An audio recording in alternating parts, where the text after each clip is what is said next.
Hello நண்பா, இனி நம்ம இந்த வீடியோவில் எதை பற்றி பேச போகிறோம் அப்படின்னு பார்த்தீங்கன்னா, நம்ம குட் பேட் அக்லியோட டீசர் வந்து முந்தா நேற்று வந்து ரிலீஸ் ஆயிருந்துச்சு. ஸோ அந்த டீசருக்கு வந்து நம்ம ஜிவி பிரகாஷோடைய ஒரு ட்வீட் ஒன்று போட்டிருந்தாரு. ஸோ அது என்ன அப்படின்றத பற்றி தான் இந்த வீடியோவில் பேச போகிறோம். ஸோ வீடியோவை கடைசி வரைக்கும் பாருங்கள், அப்போ தான் நம்ம என்ன ஜிவி பிரகாஷ் சொல்லியிருக்காரு அப்படின்றது தெரியும். அண்ட் அது மட்டும் இல்லாமல் மறக்காமல் இப்போ தான் நம்ம சேனலை புதுசாக பார்க்குறீங்க அப்படின்னா மறக்காமல் சப்ஸ்கிரைப் பண்ணிக்கோங்க. அண்ட் 90% அன்சப்ஸ்கிரைபர்ஸ் தான் பார்க்குறீங்க, வெறும் 10% தான் வந்து சப்ஸ்கிரைப் பண்ணிவிட்டு பார்க்குறீங்க. ஸோ நீங்கள் சப்ஸ்கிரைப் பண்ணிங்கன்னா எனக்கு அது ஒரு ஹெல்ப்பாக இருக்கும். சரி, வாங்க வீடியோக்குள்ளே போகலாம். அண்ட் இப்போ பார்த்தீங்கன்னா வந்து நம்ம ஜிவி பிரகாஷ் ப்ரோ வந்து 18 வருஷம் கழித்து கடைசியாக கிரீடம் படத்தில் தான் அவர் வந்து நம்ம அஜித் சாருக்கு மியூசிக் போட்டிருந்தாரு.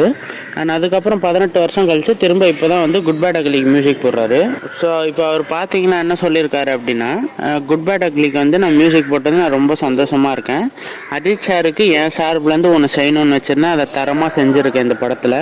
அண்ட் ஆதிக் ரவிச்சந்திரன் வந்து பயங்கரமான ஒரு ஃபேன் பாயின்றதுனால எல்லா டீசரில் இருக்கிற எல்லா கட்டுமே எல்லாமே ஹைப்பான மூமெண்ட்டாக வச்சுருக்கேன்.